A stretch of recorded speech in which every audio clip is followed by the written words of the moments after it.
बिस्मिल्लाहिर्रहमानिर्रहीम। अस्सलाम वालेकुम माय यूट्यूब फैमिली, कैसे हैं आप। उम्मीद करती हूँ कि आप सब खैरियत से होंगे और हम भी बिल्कुल ठीक हैं। तो सुबह सुबह नमाज के बाद हम छत के ऊपर आ गए थे और अपने खूबसूरत से पौधों को देखा था। और इनको हम पानी रोज़ डालते हैं ताकि ये अच्छे से ग्रो करें।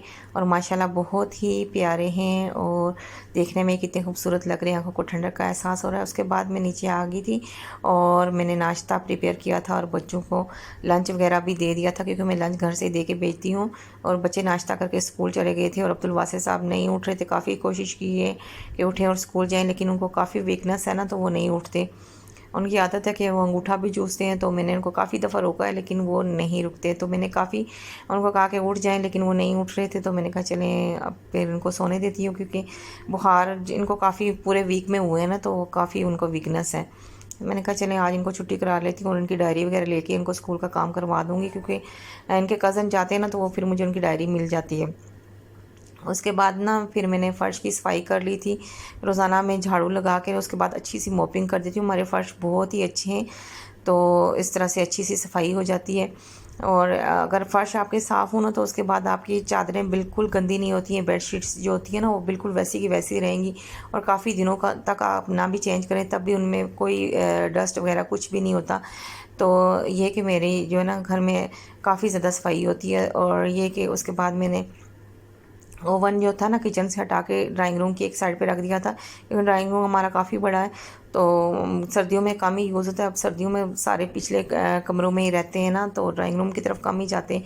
तो मैंने कहा चलें एक साइड पे रख दूँगी। और मैं सफाई कर रही थी तो साथ ही अब्दुल वासे आ गए हैं, तो उन्होंने कहा कि मैं भी आपके साथ डस्टिंग करूँगा। मैंने कहा चलें आप भी मुझे करवा दें, क्योंकि सफाई करने के बाद मैं काफ़ी थक जाती हूँ ना, तो फिर ये होता है कि डस्टिंग अक्सर बच्चे स्कूल से आते हैं तो वो मुझे करवा के देते हैं। तो आज अब्दुल वासिर साहब घर में ही थे, तो उन्होंने काफ़ी मेरी हेल्प कर दी थी। मैं इनको बताती जा रही थी और वह साथ साथ अच्छे से डस्टिंग करते जा रहे थे। तो ये कहते डस्टिंग वगैरह की हो ना, तो अचानक से कोई गेस्ट आ जाए तो वो परेशानी नहीं होती है, तो आराम से बंदा उनको बिठा सकता है। तो यहाँ पे मैंने चने लिए थे जिनको मैंने ओवरनाइट भिगो के रख दिया था, और इनको मैं अब बॉयल कर लूँगी इंशाल्लाह, और साथ साथ बाकी के काम भी करूँगी। और जब मैंने चाय बनाने का मूड हुआ तो देखा तो जार में पत्ती ख़त्म हुई थी। तो मैंने पैकेट अंदर से निकाला तो अब्दुल वासिर ने कहा कि मैं ना जार को फ़िल करूँगा। मैंने कहा चले मैं आपको थोड़ा सा कट लगा के दे देती हूँ। और इस तरह से उन्होंने जार को फ़िल कर लिया था। और हम लोग ना लिप्टन की पत्ती इस्तेमाल करते हैं, क्योंकि हमें इसी का ही टेस्ट पसंद है। और उसके साथ फिर मैंने नाश्ता प्रिपेयर करना शुरू किया था। अब्दुल वासिर का बिल्कुल मूड नहीं था कि मैं नाश्ता करूँगा, तो मैंने कहा कि आज डिफरेंट सा नाश्ता उनके लिए तैयार करती हूँ। मैंने 2 अंडे ले लिए थे, उनमें 2 टेबल स्पून चीनी डाली थी और इसको अच्छे से मैंने विस्क कर लिया था। जितना अच्छा आपको इसको विस्क करेंगे ना और अच्छे से बबल्स आएंगे, तो इतनी इसकी क्वांटिटी भी ज़्यादा हो जाएगी। आप इसमें 2 से 3 टेबल स्पून अगर दूध के डाल दें तो फिर और ही ज़्यादा क्वांटिटी बढ़ जाएगी। तो इस तरह से फिर मैंने ब्रेड के स्लाइसिस ले लिए थे और उनको एग्स में से ना इस तरह से लगा के दो साथ प्लेट में रखती जा रही थी, ताकि आराम से फिर मैं उनको पका लूँगी। और फिर मुझे काफ़ी आसानी हो जाती है एक दफ़ा लगा के मैं रख लूँ ना। तो ये एक बड़ी मज़ेदार सी और डिफरेंट सी रेसिपी है जो अब्दुल वासिर को बहुत पसंद आई थी। हालांकि वो नाश्ता नहीं कर रहे थे, लेकिन उन्होंने फिर भी नाश्ता किया था। और यहाँ पे तवा मैंने रख दिया था चूल्हे के ऊपर, और इसमें मैंने तो 2 टेबल स्पून ना ऑयल का डाल लिया था और उनको मैंने गरम कर लिया था। और पहले मेरा फ्लेम जो मैंने रखा था वो तेज़ था, उसके बाद मैंने लो फ्लेम कर लिया था। लो फ्लेम के ऊपर मैंने 3 मिनट स्लाइसिस को एक साइड से पकाया था और 3 मिनट दूसरी साइड से पकाया था। तो आपने भी इसी तरह से फॉलो करना रेसिपी को। इंशाल्लाह आपकी रेसिपी बहुत मज़ेदार बनेगी और बच्चों को बहुत पसंद आएगी। तो इस तरह से मैंने उसको ना 3 मिनट के बाद साइड्स को चेंज करना शुरू कर दिया था।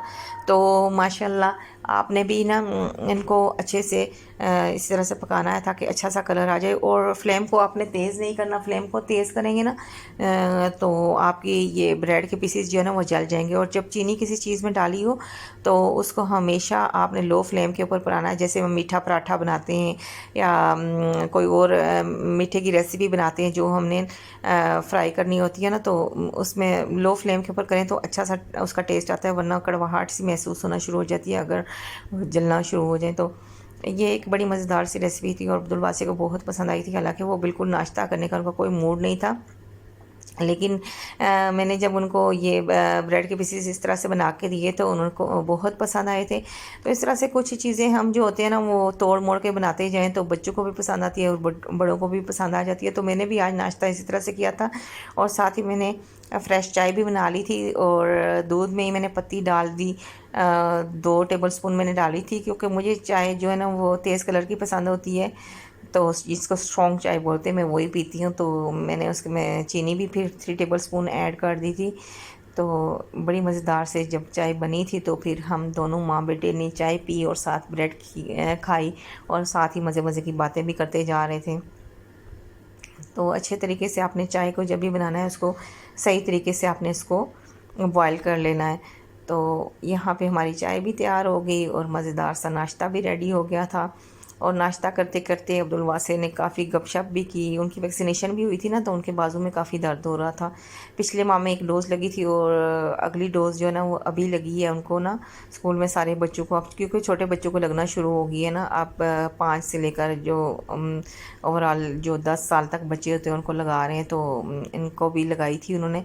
और उसके बाद अब्दुल वासी ने कहा चले मामा मार्केट चलते हैं और फ्रूट्स लेके आते हैं। आपने आज मुझे फ्रूट्स की रेसिपी बना के देनी है क्योंकि मेरे बच्चों को फ्रूट चाट बहुत पसंद है।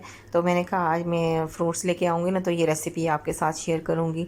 और मज़े की सब्ज़ियाँ भी हमने ली और सब्ज़ धनिया, सब्ज़ प्याज, मटर, गाजर, बड़ी मज़ेदार सी सब्ज़ियाँ आई हुई हैं आजकल मार्केट में।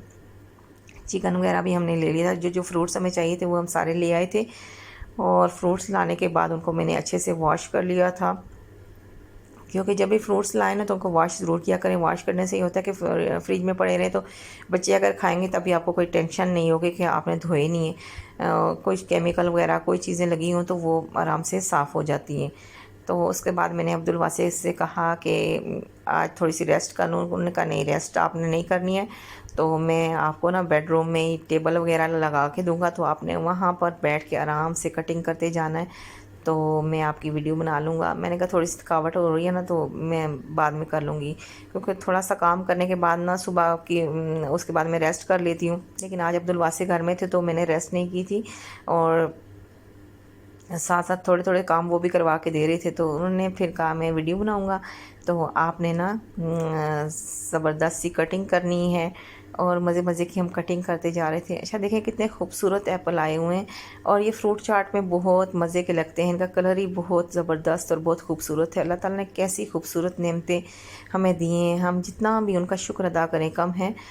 और फ्रूट चाट जब भी आप बनाएं तो रेड कलर का एप्पल लिया करें क्योंकि ग्रीन कलर का भी आया है, येलो कलर का भी है, लेकिन उसका वो मतलब खूबसूरती नहीं आती है जैसे चाट में हमें चाहिए होती है। फ्रूट चाट में यही होता है कि हर चीज़ निखरी निखरी नज़र आए और हर चीज़ का परफेक्ट कलर नज़र आए और अपने जो आपको रिक्वायर हो साइज़ आप उसी के मुताबिक इनकी कटिंग कर लें। तो मैंने इनको ना थोड़ा सा बस स्क्वायर साइज़ में काटा था और इतने बहुत ज़्यादा मोटे नहीं काटे थे, थोड़ा सा छोटे छोटे करके कटिंग करती जा रही थी। तो अब्दुल वासिर साहब मुझे बता रहे थे कि माशाल्लाह हमारी टीचर्स जो है ना वो बहुत अच्छी मेहनत से हमें पढ़ा रही हैं।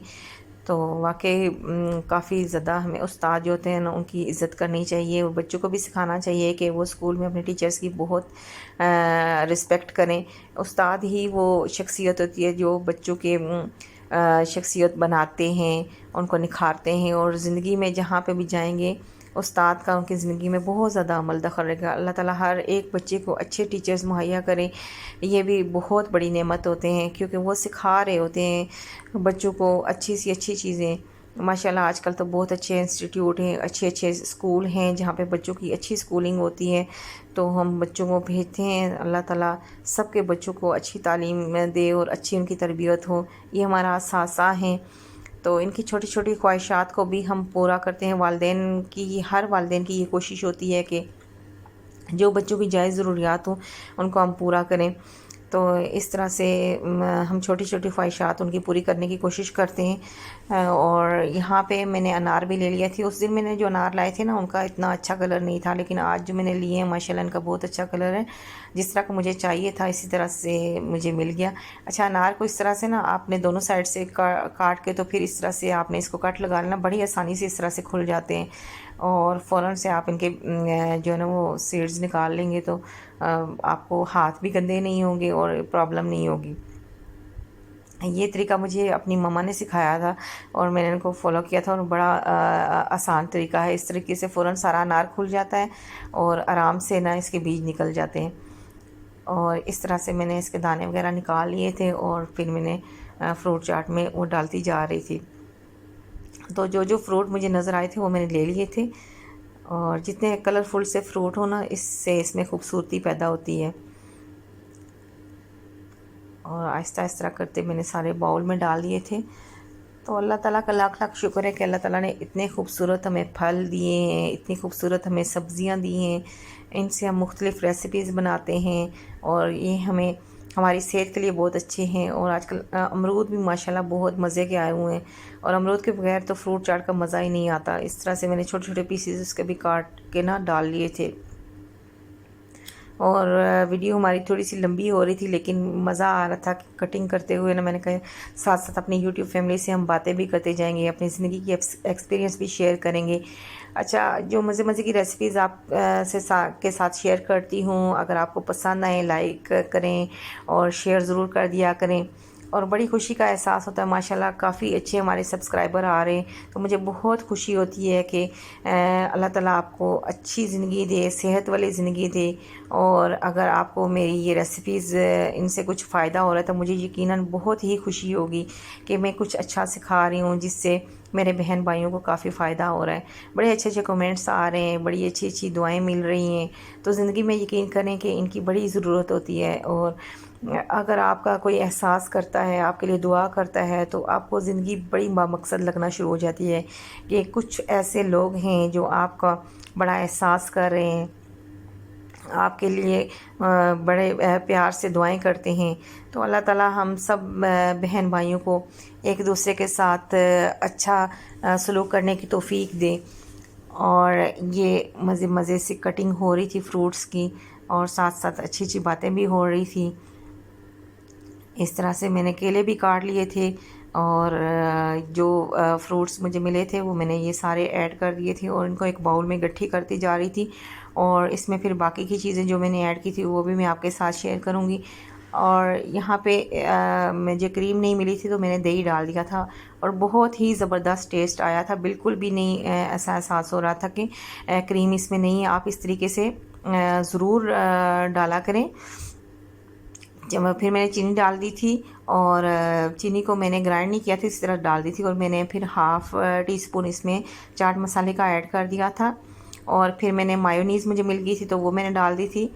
और बिल्कुल भी नहीं महसूस हो रहा था कि क्रीम इसमें नहीं है, मायोनीज़ से सारी कमी पूरी हो गई थी। और मैंने इसको अच्छे से मिक्स कर लिया था। और कुछ अनार मैंने ना गार्निशिंग के लिए बचा के रख लिए थे कि वो ऊपर से आप डालें ना तो बड़ा ही उसका खूबसूरत सी लुक आती है। क्योंकि चीज़ें हमेशा खाने से पहले देखने में अगर अच्छी हो ना तो वो भूख बंदे की बढ़ा देती हैं और आपको वो चीज़ ज़्यादा अच्छी लगने शुरू हो जाती है। इसीलिए कहते हैं कि प्रेजेंटेशन आपकी अच्छी होनी चाहिए।